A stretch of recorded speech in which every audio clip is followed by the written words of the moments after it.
Hey creative friends, welcome to my channel and welcome to my final Make It Marked video. I want to take a moment and say thank you, Renee, for inviting me to participate again. This is one of my favorite collaborations of the year because it helps us to learn from each other and to help you come up with great ways to use your home canned foods. And so today, I had a little bit of a thing I was trying to figure out. First of all, I made the salmon casserole, the very first video, and it reminded me a whole lot of tuna casserole.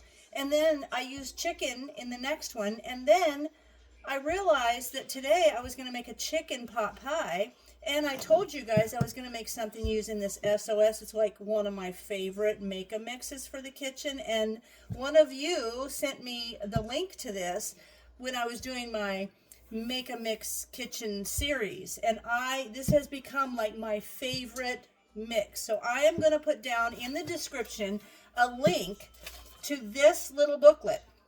This booklet is from the Utah State University Cooperative Extension. It tells you how to make the mix to begin with, and then there are tons. So the first thing is here is how to make the mix, so that instruction will be down there for you. And it's just amazing. So this will make all of these different meals, and they're good. One of my favorite ones is the tuna casserole, and it's done totally in a skillet. It's just so good. And then I thought I'll make the chicken pot pie. Then I realized I didn't want to do another chicken thing, and I started off by showing you guys the beef stew that we canned in our extension office workshop. So I want to use this. So what I'm going to do, I'm going to take a little bit of an idea from this book, and I am going to make a beef pot pie. Only thing is, I'm going to make it super simple. This one will tell you how to make the whole pot pie from scratch. It also will tell you how to make the biscuit topping. I'm not going to do that. This just gave me the idea. But what I am going to do is use the SOS, and this stands for soup or sauce mix, to thicken the broth from here to make it a nice creamy gravy like beef stew, or beef in the pot pie.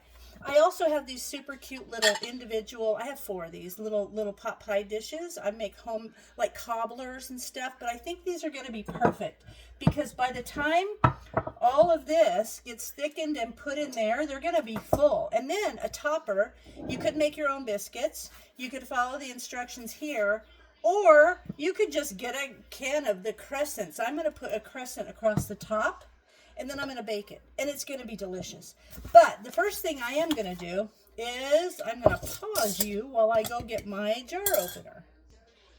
Okay, I'm going to go ahead and open this, and I want to tell you, for the recipe for the full pot pie, it takes 1/3 cup of the SOS mix. And you notice most of the recipes just take 1/3 cup. That's not very much at all. So this, when you make it, will last a really long time. But because I'm making less, I'm using 1 pint of the home canned beef stew, and it's going to make 2 meals. I think that's pretty good. And look at this. It's got seasoning in it, and you could thicken this with just a roux, a little bit of flour and butter, or you can use something like this SOS mix that it smells so good, and it's got seasoning, it's got little onions in there. It just is going to make it better. So I'm probably just going to use about a half to a full tablespoon of it to thicken this, so it doesn't take much at all. But what I want to do is start off by just there it is. I'm going to drain this into this little pan, and then I'm going to get this over on the stove, and I'm going to heat it. I'm going to get it nice and hot, and then I'm going to add a little bit of this. And I'm going to take my little whisk. This is actually one of those ones out of those little power things, little hand blenders. But it died. But this is my favorite whisk, so I keep it. And this is the one I use for most of these types of things. So once this is hot, I'm going to put this in there, and I will show you how it thickens up. And then we'll come back. Then I'm going to put this in there and let that get hot. Then I'm going to put the crescent roll on top of it. And I'm going to cook it because all of this is cooked and hot.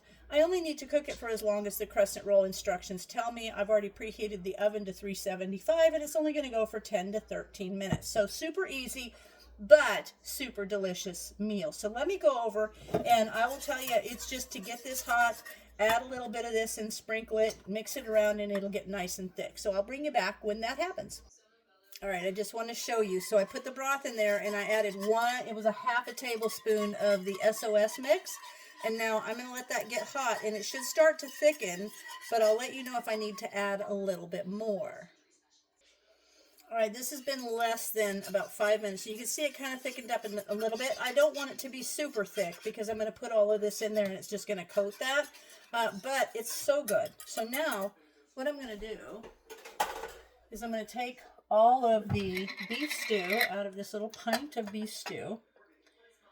And then I'm going to let this get hot. And just in itself, it looks so good. It smells really good too. I love this super sauce mix. It's the best. So now I'm going to let that get nice and hot on the stove. And then I'll put it into these little dishes. And then we'll cover it with a crescent roll. And then I've got the bigger pan out so that I can put the crescent rolls on there, the extra ones, because who doesn't want a little extra crescent roll? So I'll be right back. All right, we're done. Now, it's just basically like a stew, which is really yummy. It tastes good. I already a little sampled it. And I want to say, like I said, I want to say thank you to Renee for this. And if you guys go down in the description, there will be all of the channels that are participating and information about the drawing at the end. There's going to be a drawing. It's going to be awesome. Okay, so we're going to put all this in here. Take a tater out of that one and put it in this one. Even it up. Looks pretty good. All right, now I realize that that doesn't go all the way to the top, and that's fine because what's going to happen is that crescent roll is going to sit down on the top of there, and if it got too full, it would ooze over the side. We don't want that. So there, I've got the pot pie, the beef stew in there. So now what I want to do is put the crescent roll on the top. And so I've opened the can, and I like to open it and then let it sit for a couple minutes because that works. It kind of helps it to, to kind of like raise so it's not as stuck together, I guess you could say. So now what I'm going to do is I'm just going to kind of put this around there. I guess I could have done that you can do it however you want. I guess this will work. Let me try this little triangle in here. And nothing is too fancy at my house. I just want you to know. Okay, I'm going to kind of tuck that one in. Tuck that in. Now, if you wanted to, I would possibly, if I was using a biscuit or something, see there, I might put a little butter on the top and then sprinkle some flaky salt on there. I'm not going to because I have to be careful of my salt intake, so I'm not going to do that. But I do like to set it down on top of the little pot pie. Just kind of make these fit. That's what's awesome. And you could do it out of pie crust. I mean, you could really do anything. But the fact that you can take a 1 pint container of something you canned like this little beef stew in 1 pint and make 2 meals, I think it's pretty awesome. All right, so there we got the 2 pot pies, okay? This is called rustic looking. And then everybody's going to get 1 extra little crescent roll. Stretch it out a little bit. And this is going to go in for about 13 minutes, 10 to 13. And I'm assuming it'll be 13 because, well, we never know. Could be 10. I'll let you know. Oh, and by the way, I used 1.5 tablespoons of the SOS mix to make that gravy in there. Okay, that's going to go in the oven at 375. I'm going to check it at 10, but I'll tell you whether it goes 10 or 13 or whatever. So there you have a meal for 2 ready to pop in the oven. We're all done, and that took 15 minutes. It was 15 minutes in my oven, but you can see what a nice looking pot pie. Now, I'm not going to cut into this because this one is made for our son and the other one's for Brian, because I ate earlier and I'm not going to have anything, but this turned out so delicious. You can tell I tasted the filling, and that home canned beef stew, there is nothing like it. And I'm going to serve this with the crescent roll, and then a nice salad, and then I have some leftover banana, where you do the Nilla wafers and the banana pudding, and we've got enough for 2 servings of that. So that is dinner tonight. And I have to say, this is so fun because I made this entire meal in 30 minutes, which is probably less time than it would be to go get some takeout. And it's what you know. I know every single ingredient, except for the crescent rolls. They were store-bought. But, you know, if I made the crescent rolls or the biscuits or something myself, then it would be 100% homemade. But what a yummy, yummy meal. And it just so good. So when our son's coming home from a busy day at work, and he works hard, physical work, and he's going to love this. So I hope you guys give it a try. This is just an idea of what to do. Be sure and go and download your super sauce mix and look at the recipes in there. I have made a number of them, and every single one of them turns out great. So I hope you guys like it. And as always, thanks for watching, and I'll see you in my next video.